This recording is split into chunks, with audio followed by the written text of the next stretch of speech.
दूसरा मुसलमान हंसता नहीं है कि तूने टोपी क्यों लगाई। पर हिंदुओं की विडंबना देखना कि किसी हिंदू ने माथे पर तिलक लगाया हो और तुलसी की माला पहनी हो तो हिंदू ही हंसते हैं, अरे बड़ा पंडित बन रहा है, बड़ा भगत बन रहा है। तुम अपने धर्म में अपनी संस्कृति अपनी वेशभूषा की मजाक बनाओगे तो फिर संस्कृति का पालन करेगा कौन? पाकिस्तानी करेंगे क्या?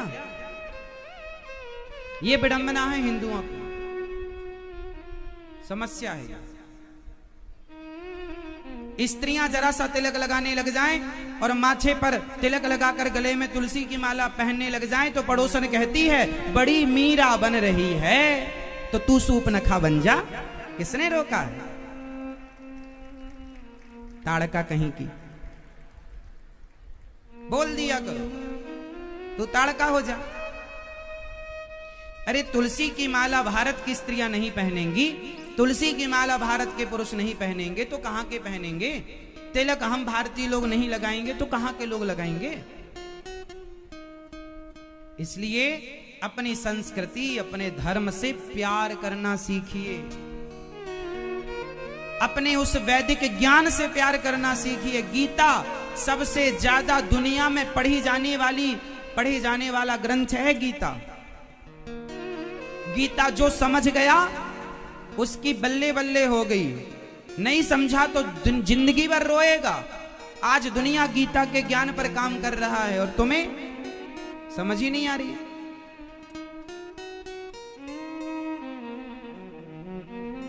गीता का अपना जलवा है दुनिया में। विदेशों में तो सिलेबस में पढ़ाया जाता है गीता को, और भारत में देखो गीता रखी है कोर्ट कचहरी में। मैं जो कहूंगा सच कहूंगा, गीता पर हाथ रखकर कहता हूं, कसम झूठी। जो आदमी गलत काम करेगा, जिसने गीता कभी सुनी नहीं पढ़ी नहीं, वो तो झूठी लाख कसम खाएगा गीता की। उससे आप क्या उम्मीद करते हैं कि सच कसम खाएगा? अरे सच तो वही कसम खाएगा जिसने गीता को जाना है। जो जानेगा वो गीता का आदर करेगा, जो जाना ही नहीं वो गीता का आदर क्यों करेगा? उसके लिए तो कागज के टुकड़े हैं।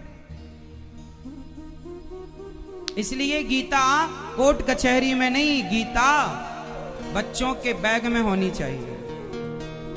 क्लास में बैठ के पढ़ने का सब्जेक्ट है गीता, कोर्ट कचहरी पे हाथ रखवाने का विषय नहीं है गीता,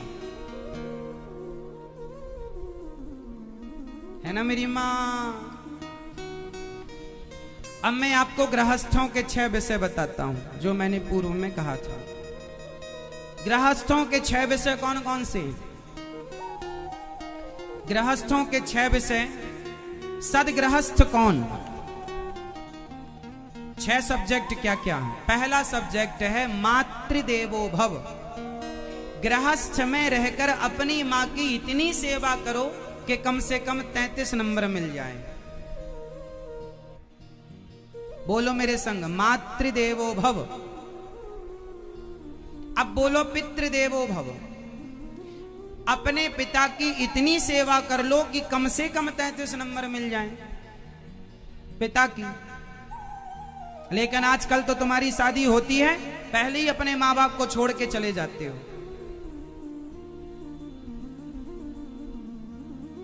आजकल की पत्नियां पता क्या बोलती हैं? सुनो, मैं सास ससुर के साथ नहीं रहूंगी। आजकल तो लड़की का बाप ऐसा रिश्ता देखता है, ऐसा घर देखता है जहां पर सास ससुर पहले ही निपट गए हों। मतलब मेरी लड़की के ऊपर सास ससुर का कोई साया ना पड़े। एक लड़के की शादी कैंसिल हो गई। मैंने पूछा क्यों, क्या हुआ? लड़की वाले तो आए थे। बोले लड़की के पिता ने कहा कि तुम्हारी माँ जिंदा है, इसलिए अभी हम अपनी लड़की का विवाह तुम्हारे यहाँ नहीं करेंगे। हम तो ऐसा लड़का देख रहे हैं जिनके माता पिता मर गए हों। हाँ, ऐसा चल रहा मार्केट में। तो एक दिन गजब हो गया। देखो, शेर को सवा शेर मिल जाता है। एक दिन वो लड़की का बाप एक घर में गया तो वहां लड़का उसे पसंद आया। उसने कहा कि भाई पक्की शादी, तुम्हारे माता पिता हैं या नहीं? लड़के ने कहा नहीं, मेरे माता पिता तो नहीं हैं, गुजर गए। तो लड़की के पिता ने कहा फिर तुमसे शादी पक्की। अब हमारी बेटी का विवाह तुमसे करेंगे क्योंकि तुम्हारे माँ बाप नहीं है। तो लड़का थोड़ा दुखी होकर बोला कि वो तो आप ठीक है, आपको मैं पसंद आया, लेकिन मुझे आप पसंद नहीं आए और आपकी लड़की भी पसंद नहीं आई। क्यों बेटा, क्या है? हमारी लड़की बहुत पढ़ी लिखी है, सरकारी जॉब में है, क्या कमी है? उस लड़के ने कहा कि मेरे माता पिता नहीं है, इसलिए आप मेरे से विवाह कर रहे हैं, पर मैंने भी एक संकल्प लिया है कि मैं उस लड़की से विवाह करूंगा जिसके माँ बाप नहीं होंगे। पर आप तो हैं,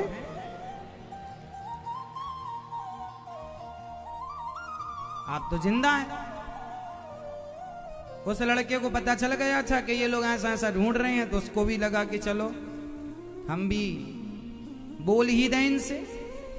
कुल मिलाकर के आज के जमाने में रिश्तों को निभाना नहीं चाहता कोई, रिश्तों को निभाना नहीं चाहता।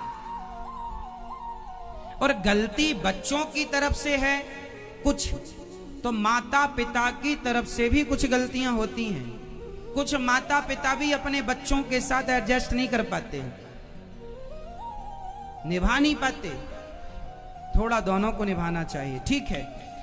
अब हुआ ये कि गृहस्थी का पहला सब्जेक्ट है माता की सेवा करना, माँ की सेवा। दूसरा विषय है पिता की, इतनी सेवा के 33 नंबर मिल जाए। तीसरा विषय यह है कि आप मातृदेवो भव, पितृदेवो भव, अतिथि देवो भव। आपके द्वार पर अतिथि जब आए तो उनकी इतनी सेवा करना और भगवान मानकर सेवा करना, इतनी सेवा करना कि अतिथि की सेवा में कम से कम 33 नंबर तो मिल जाए आपको। लेकिन आज के जमाने में किसी के घर पे अतिथि आ जाए ना तो कुछ माताओं का ना सिर चढ़ जाता है, आ गए खाने के लिए। कुछ माताओं को अतिथि बिल्कुल पसंद नहीं है। आजकल ना अकेले रहने की परंपरा चालू है। आजकल तो बड़े बड़े शहरों में स्त्रियां हफ्ते में 2 दिन घर में भोजन बनाती हैं और 5 दिन बाहर खाने जाती हैं। पहले और आज में जानते हो क्या अंतर था?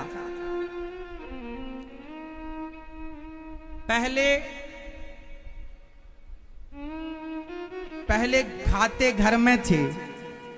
पहले के जमाने में खाते घर में थे और निकालने बाहर जाते थे, और आज के जमाने में निकालते घर में हैं, खाने बाहर जाते हैं। उल्टा हो रहा है, हाँ या ना? पहले के लोग बाहर नहीं खाते थे, घर में। अरे पता नहीं बनाने वाला कैसे बना रहा है, इतनी गर्मी पड़ रही है साहब, पसीना टपके जा रहा है, और तुम पानी पूरी मस्त खा रहे हो, पसीना टपक रहा, तभी तो ज्यादा खारी खारी लग रही है इस समय। पसीना चू रहा है, टपक रहा है, और तुम्हें बाजार का खाना है। घर में क्यों नहीं खाना? अच्छा बनाओ, अच्छा खाओ, भोग लगा कर खाओ भगवान जी का। 100 में से 95% लोग आजकल गुटखा खाते हैं, हाँ या ना? नहीं, आप नहीं खाते, गुटखा खाते 95%। और जो पुरुष गुटखा खाता हो तो आप जरा उसके सामने खड़े हो जाना और बात करना, तो उसके अंदर की 4-6 सुपारी के कण उछट के तुम्हारे मुंह में लग जाएंगे। गुटखा खाने वाला जब बात करता है ना, तो तुम्हारा मुंह भी बिल्कुल गीला कर देगा। उसकी सुपारी गुटखा उछट उछट के तुम्हारे मुंह में लगेगा। इसलिए हम गुटखा खाम तो दूर से ही बात करते हैं, इतनी दूरी कम से कम निकले तो हमारे मुंह तक तो ना आए राक्षस का सब कचरा, है ना मेरी माँ?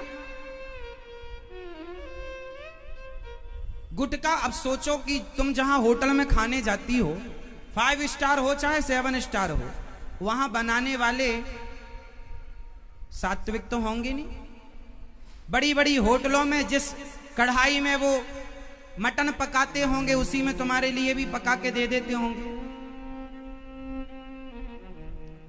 वेज नॉन वेज दोनों बनता है वहां, किस पात्र में तुम्हारे लिए बनाया।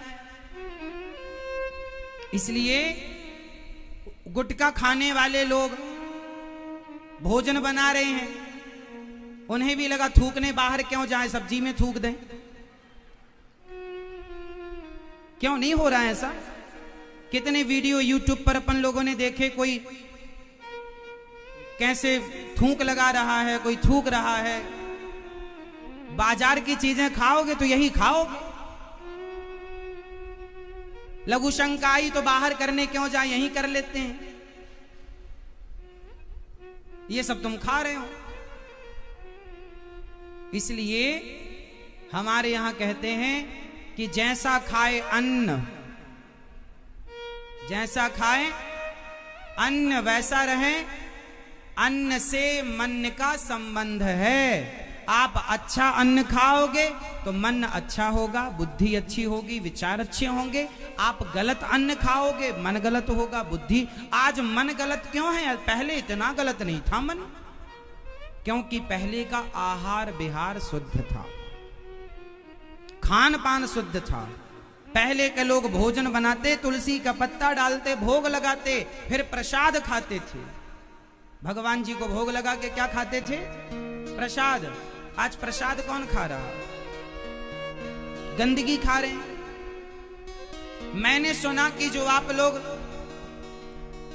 ये चाउमीन इत्यादि खाते हैं, जो मैगी इत्यादि है, मैगी आप लोग खाते हैं, ये मैदा की बनती है। और मैंने सुना जो अपने राजीव दीक्षित जी हैं, उन्होंने इन सब पे बड़ी बात कही। उन्होंने कहा कि ये सब सुअर के मांस, सुअर का जो मांस होता है, उनके सुअर का जो मांस होता है, उस कुछ विधि है, मांस से गुजारना पड़ता है इनको, तब जाकर के ये ऐसी होती हैं। तो कुछ ना कुछ मांस तो विदेशी चीजें हैं, और विदेश में तो सुअर का मांस खाते हैं, वहां तो कॉमन है। और ये मैगी इत्यादि सब विदेशी प्रोडक्ट है, भारतीय खाना नहीं है। ये मैगी इत्यादि, चाउमीन, बर्गर, ये भारतीय भोजन नहीं है। अब विदेशी है तो स्वाभाविक है कि वो वहां के हिसाब ढंग से वैसे ही बनता होगा, क्योंकि वहां तो सब कुछ मांसाहारी है। अब वो भारत में आप लोग खा रहे हैं। अरे भारत के लोगों का खान पान अलग है, विदेशी खान पान अलग है। वहां का खाना यहां सेट नहीं होता। हम भारतीय लोग हैं, हमारे यहां शुद्ध भोजन है, शुद्ध। तो आज से कितने लोग शुद्ध खाने पीने की कोशिश करेंगे? शुद्ध आहार। कितने लोग शुद्ध खाएंगे? क्या खाओगे? गुटखा?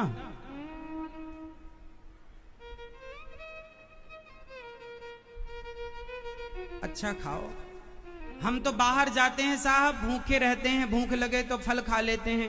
बाहर फल खा लो, केला खरीद के खा लो, सेब खा लो। हम तो बाहर फल खा लेते हैं, खाते नहीं ज्यादा साहब। खाने पीने के लिए थोड़ी जी रहे हैं, जीने के लिए खा रहे हैं, थोड़ा जिए। कुछ लोग खाने के लिए जी रहे हैं, कुछ जीने के लिए खा रहे हैं। आप कौन से हैं? खाने के लिए जी रहे हैं। माता पिता की सेवा, पिता की सेवा करना, अतिथि की सेवा करना, 3 विषय हो गए गृहस्थी के। चौथा विषय है अतिथि देवो भव, आचार्य देवो भव। अपने गुरुजनों की, ब्राह्मणों की, संतों की इतनी सेवा कर लेना कि कम से कम 33 नंबर मिल जाए। ये है चार सब्जेक्ट गृहस्थों के। पांचवा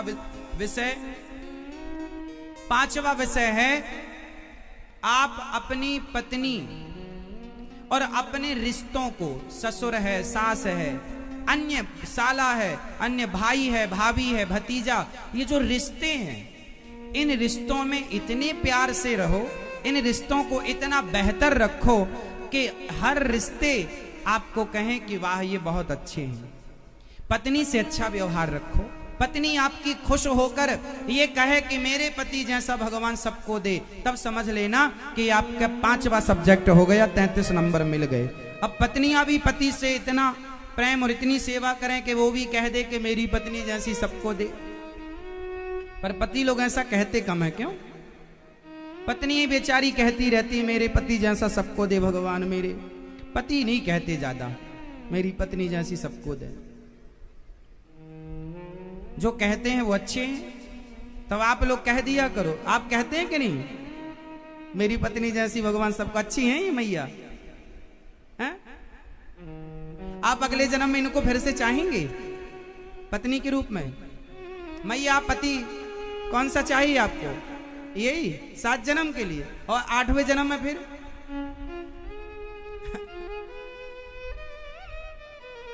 नहीं, 8वां जन्म भी तो होगा, तो 8वीं बार बदलेंगे कि यही रहेगा? यही, ये फिक्स है अपने भारत में। भले अगले जन्म में भगवान जाने क्या होता है, लेकिन तसल्ली तो करो। अगला पिछला किसने देखा, भगवान जाने, जहां भेजे। लेकिन ठीक है कि आप अपनी पत्नी और अपने पति से इतने अच्छे से रहें गृहस्थ में कि कम से कम आपको 33 नंबर दिए जाएं। ये 5वां विषय है। और छठा विषय आप बताओ, गृहस्थी का सबसे महत्वपूर्ण 6वां विषय कौन सा?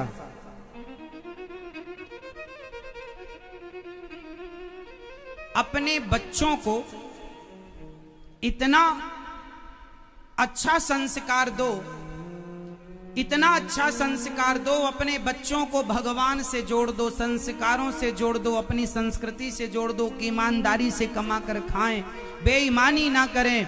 आप अपने बच्चों को सही राह पर ले गए, और यहां तक कि बाली जब मरा तो अंगद को बुलाया, अंगद को बुलाकर अंगद का हाथ बाली ने पकड़ा और राम जी का हाथ पकड़ के राम जी के हाथ में दे दिया कि प्रभु, एक पिता का धर्म है कि वह अपने पुत्र को, पुत्र का हाथ भगवान के हाथ में देकर जाए। मैंने दे दिया, अब मुझे आज्ञा दो। एक पिता का धर्म है कि आप अपने बच्चों को भक्त बनाएं, स्वयं भगवान से तो प्रेम करें, इतना प्रेम करें कि कम से कम भक्ति में 33 नंबर मिले, पर अकेले नहीं, अपने बच्चों को भी इस सही अच्छी राह पर लगाएं।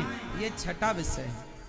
ये गृहस्थी में यदि आपने इन 6 को मेंटेन किया, तब तो आप सदगृहस्थ हैं।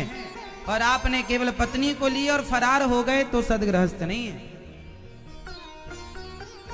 गृहस्थी में केवल पत्नी नहीं लगती। अच्छा एक बात बताओ, जगन्नाथ भगवान की अभी रथ यात्रा निकली कुछ दिन पहले, आप लोगों ने टीवी पर, मोबाइल पर दर्शन भगवान जी का किया होगा। बताओ, रथ यात्रा पर रथ को खींचने वाले लोग कितने थे?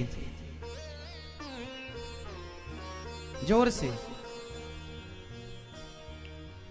2 लोग थे कि 4 लोग थे कि 50 लोग थे कि 1000 लोग थे कि 10,000 लोग थे कि 50,000 लोग थे कि लाखों लोग थे? उत्तर दो जोर से, जोर से। लाखों लोग थे ना? क्या 2 आदमी से रथ खिंचता? बोलो। क्या 4 आदमी से रथ खिंचता? बोलो। ये जो जगन्नाथ जी की रथ यात्रा है, सीखो, यही जीवन की सदगृहस्थ यात्रा है, यही सदगृहस्थ यात्रा है। जैसे रथ को खींचने के लिए केवल 4 नहीं, हजारों चाहिए, उसी तरह गृहस्थी के रथ को चलाने के लिए पति पत्नी बेटा और बेटी सिर्फ 4 नहीं, बल्कि समाज, परिवार, संसार, ये पूरा सब चाहिए। परिवार चाहिए, परिकर सब मिल जाएं तब रिश्ते चलते हैं। केवल पति पत्नी से ही काम नहीं होता। समाज में रहोगे तो समाज के लोग भी चाहिए, परिवार के लोग भी चाहिए। समाज में रहना है तो समाजी बनकर के रहना पड़ेगा। इसलिए केवल सोचो कि पति पत्नी रहें ना, इसलिए जीवन में कुछ ऐसा काम मत करना कि समाज आपको गलत कहे, परिवार आपको गलत कहे। जैसे आजकल लड़का लड़की शादी कर लेते हैं, भाग जाते हैं, वो इस मानसिकता से भाग जाते हैं, उन्हें लगता है चलो अपन दोनों पति पत्नी साथ में रहेंगे, क्या फर्क पड़ता है, हमें किसी की जरूरत ही नहीं है। आजकल के लड़का लड़की क्या सोचते हैं कि अपन दोनों शादी करके रहेंगे, फिर अपने को किसी की जरूरत, ना माता की जरूरत, वो माता को छोड़ देते, माँ को पिता को छोड़ देते, ना माँ बाप की जरूरत नहीं, ना दादा दादी की जरूरत, ना दोस्त यार की जरूरत, ना रिश्तेदार, ना परिवार, ना समाज, ना सोसाइटी, कोई की जरूरत नहीं। ये लोग बड़े मूर्ख हैं जो ये सोचते हैं कि पति पत्नी से रिश्ता गुजर जाएगा। कितने दिन बताओ, समाज में रहने वालों की समाज की जरूरत पड़ती है कि नहीं? समाज की जरूरत पड़ती है। जब आपके घर बेटा होता है तो समाज के लोग आते हैं आपको, बच्चे को आशीर्वाद देने, बधाई देने। समाज में रहना है, समाज को लेके चलना पड़ता है। ये आप ज्यादा इन्वॉल्व नहीं है, अच्छा है, लेकिन फिर भी व्यवहार तो रखना पड़ता है ना साहब, छोटा मोटा। इसलिए व्यवहार, जो लड़का लड़की भाग जाते हैं, पढ़े लिखे हैं, गलत निर्णय है। कोई लड़का कोई लड़की ये सोचे कि हम साथ में ऐसे ही गुजार लेंगे, नहीं होगा। सब चाहिए, बुआ भी चाहिए, मौसी भी चाहिए। इसलिए हमारे यहां जब शादी विवाह होते हैं ना, तो हर रिश्ते के नेंग होते हैं। हर रिश्ते का क्या होता है? नेंग होता है ना, समझ रहे हैं आप लोग? बुआ का नेंग, बुआ द्वार पे खड़ी, हमारा नेंग दो, है ना? हर रिश्ते का नेंग होता है। साली का नेंग, जूता चुरा लिया उसने, मतलब हर रिश्तों की जरूरत। हमारी जो पद्धति है, हिंदू परंपरा, वो क्या कहती है कि हर रिश्तों की जरूरत है, जबकि विदेशों में रिश्तों की जरूरत नहीं पड़ती। हमारे यहाँ रिश्तों के नाम हैं। हमारे यहाँ बुआ है, मौसी है, चाची है, और विदेशों में चाची नहीं, बुआ नहीं, मौसी नहीं, सबको आंटी। वहां मौसा नहीं, मौसा नहीं, फूफा नहीं, चाचा नहीं, सबको अंकल। वहां रिश्तों की जरूरत नहीं है, वहां रिश्ते नहीं है। हमारे यहां रिश्ते हैं। हम भारतीय हैं ना। अच्छा, रिश्ते कहां नहीं होते बताओ? रिश्ते कहां नहीं होते? उत्तर दो। रिश्ते जानवरों में नहीं होते। बोलो हाँ। रिश्ते जानवरों के नहीं होते। आज जो लोग अपने रिश्तों को नहीं समझ रहे हैं, वो कैसी जिंदगी जी रहे हैं? सिर्फ जानवरों वाली, सिर्फ जानवर। जानवर क्या करते हैं? खाते हैं और भोगी होते हैं, भोग लेते हैं। उनका यही मतलब है। जैसे कुछ लोग कहते हैं ना, खाओ पियो मौज करो, ये जानवरों के सिद्धांत। खाओ पियो मौज करो। हमारे यहां हर रिश्ते। इसलिए भारत की संस्कृति श्रेष्ठ है। भारत जैसा कुछ नहीं। तो कितने विषय हो गए गृहस्थी के? 6। कितने नंबर चाहिए? कम से कम 33, अधिक से अधिक आपकी मर्जी। तो आप कितने लोग नंबर लेके आएंगे? कम से कम हर रिश्ते में 33। माता की सेवा, पिता की सेवा, बच्चों को अच्छे संस्कार, गुरुजनों की सेवा, पति पत्नी से अच्छा व्यवहार। कितने लोग? मैया, ओ मेरी माँ, हो गई पंचायत। सुनो, रिश्तों पर ध्यान दीजिए, भगवान के चरणों में अपना मन लगाइए।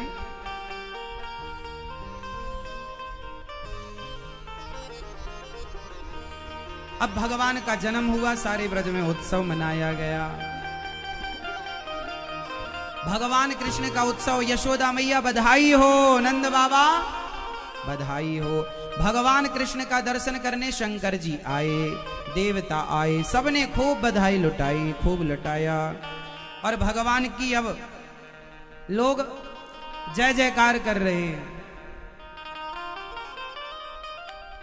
जय जयकार कर रहे हैं। और भगवान मैया यशोदा श्रृंगार करती हैं और गोपियां कहती हैं, शंकर जी कह रहे हैं, मेरी गोदी में आ जाओ मैया, लाला को मेरी गोदी में दे दे।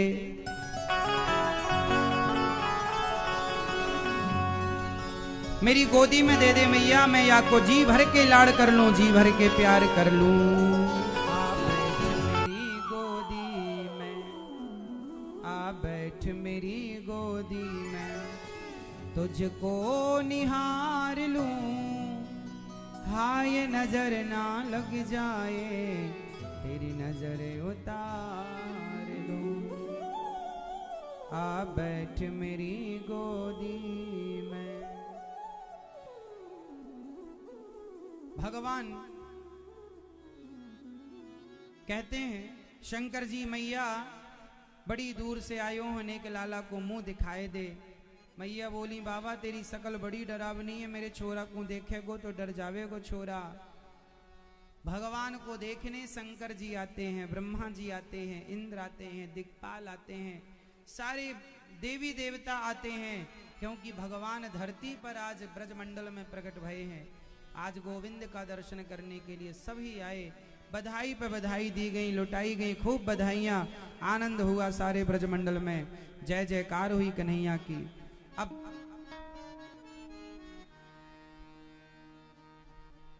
भगवान अभी उत्सव चल ही रहा था, भगवान अभी 6 दिन के हुए थे कि तभी पूतना मौसी भगवान को मारने आई। पूतना लोक बालघिनी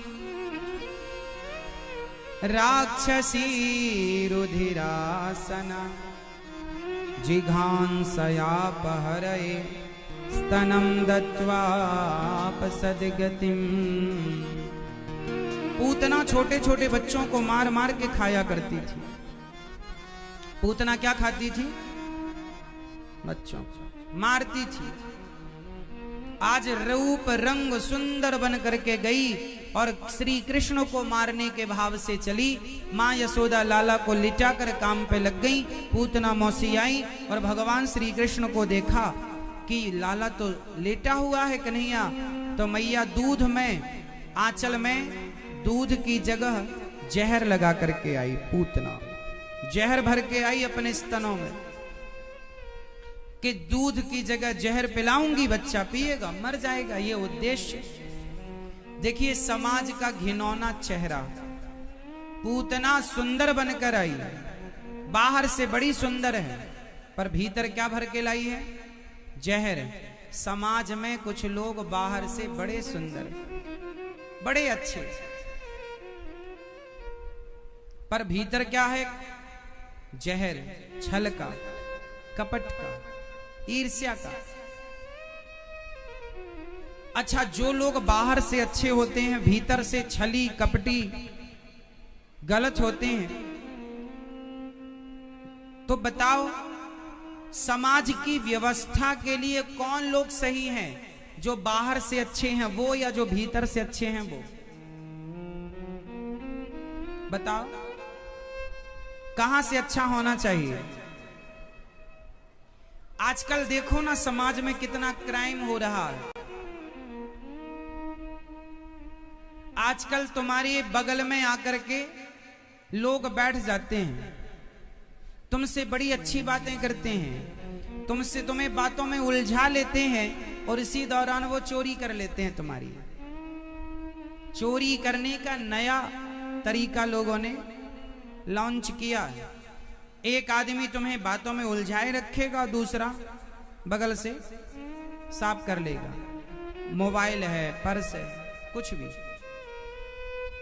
तो ये मतलब बाहर देखो, वो आदमी या स्त्री या पुरुष आपको इतनी अच्छी बातों में उलझाए, ऐसा लगेगा ये मेरा बड़ा हितैषी है, और वही चोर है।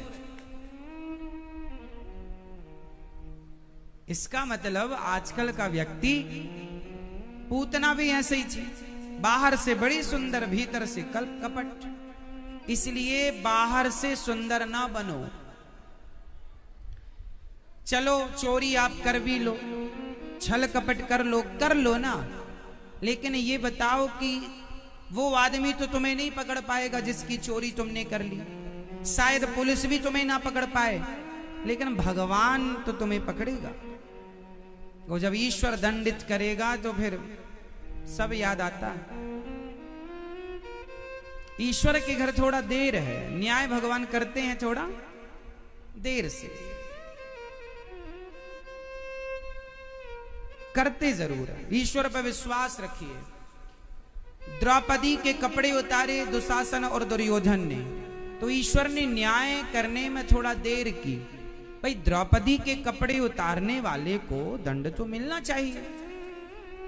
अभी भगवान ने तो केवल द्रौपदी के कपड़े बढ़ा दिए, बाकी कौरवों को दंड तो दिन नहीं दिया। दंड कितने दिन बाद मिला, कितने वर्ष बाद बताओ मैया,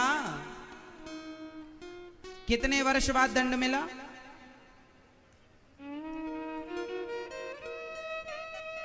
कितने बताओ? द्रौपदी की साड़ी खींचने के कितने वर्ष बाद कौरवों को दंडित किया गया?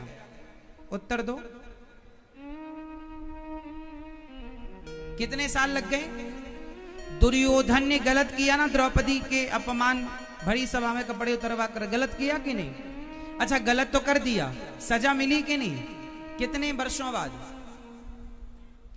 सिंपल समझो, 13 वर्ष तो वनवास, पांडवों का 12 वर्ष का वनवास और 1 वर्ष का क्या, ये तो 13 वर्ष, मतलब 13 वर्ष तक तो कोई दंड नहीं मिला कौरवों को। जब 13 वर्ष बाद लौट कर आए तो 1 साल समझौता में लग गया कि भाई मान जाओ, युद्ध करने की जरूरत ना पड़े, हमारा हिस्सा दे दो, शांति दूत बन के गए। तो 14 साल आप मान लो पूरे पूरे, पर 14 साल पूरे होते ही क्या हुआ? 14 वर्ष पूरे होते ही जब ईश्वर की लाठी चली, समझना जरा, 14 वर्ष बाद जब द्रौपदी के अपमान का, एक स्त्री के अपमान का जब ईश्वर ने बदला लिया, तो समूल नष्ट हो गया दुर्योधन का। धृतराष्ट्र के वंश में कोई रोने वाला, गांधारी रो रही है, मेरे 100 बच्चे मार दिए। कहां थी गांधारी माता आप जब दुर्योधन भरी सभा में द्रौपदी के कपड़े उतार रहा था, अपमानित कर रहा था स्त्री को? तब कहां थी आप जब नाना प्रकार के वो गलत काम करता था? पांडवों को लाक्षागृह में बंद करके आग लगा दी इसने, भीम को जहर दे दिया था दुर्योधन ने, तब कहां थी गांधारी? और अब रो रही हो मां, ना काम चलेगा रोने से। जो लोग रोते हैं ना, हम तो बर्बाद हो गए, लुट गए, अब लुट गए तो तुम रो रहे हो। कल तक जब तुम लूट रहे थे तब तब तब बड़ा मजा आ रहा था, द्रौपदी की लाज लूटने में बड़ा मजा आ रहा था। आजा मेरी जांघ में बैठ जा द्रौपदी। जब लूट रहे थे मजा आ रहा था, अब लुट रहा है तो रो रहे हो। ईश्वर जब न्याय करते हैं ना मेरी मां, तो देखो धृतराष्ट्र गांधारी के सामने उनके 100 के 100 बच्चे समाप्त हो गए, वंश नष्ट हो गया। बोलो हाँ। इसलिए मेरी मां बच के रहना रे बाबा, भगवान सब देखते। God mills grind slow but sure. ईश्वर थोड़ा धीरे धीरे उनकी चक्की काम करती है प्रॉपर। थोड़ा संभल के रहना, गलत नहीं। पूतना आई राक्षसी है, अंदर बड़ा बुरा बाहर बड़ा अच्छा। भगवान ने आंखें बंद कर ली, देखा ही नहीं। मानो भगवान कहते हैं कि जिसके मन में कपट हो, जिसके अंदर गंदगी हो, जो अंदर से कपटी हो बाहर से अच्छा हो, ऐसों को मैं देखना भी पसंद नहीं करता। इसलिए भगवान ने पूतना को देखा ही नहीं, देखा ही नहीं। पूतना आई भगवान को मारने, नहीं देखा। पूतना ने उठाया और जहर पिलाया, भगवान ने जहर पी लिया। अब जहर भगवान को थोड़ी मार सकता था, जहर पी लिया, भगवान तो भगवान है। प्राण पीने लगे, थोड़ा दूध था, दूध पिया, प्राण। जब प्राण पीने लगे पूतना चिल्लाई, बालक छोड़ दे। भगवान बोले मौसी जी हम जल्दी से पकड़ते नहीं हैं, और पकड़ लेते हैं तो फिर कभी छोड़ते नहीं है। पकड़ लिया, प्राण पी लिए, और भगवान ने पूतना की परम गति की, सदगति की। जो यशोदा कौशल्या को जो गति मिलती, वही गति भगवान ने पूतना को दी। न जाने कौन से गुण पर दयानिधि रीझ जाते हैं। भगवान बड़े दयालु हैं। भगवान ये नहीं देखते कि आपने अपराध क्या किया है। 1 करोड़ कोई अपराध करे और एक बार भगवान की शरण में चला जाए, भगवान का बन जाए, और उस एक बार भगवान का बनकर सदा के लिए जो भगवान का हो गया, फिर भगवान पुराने सारे अपराध क्षमा कर देते हैं। पूतना पर कृपा कर दी, तार दिया भगवान ने, कृपा कर दी पूतना पर। पूतना पिछले जन्म में राजा बलि की बेटी थी। क्या नाम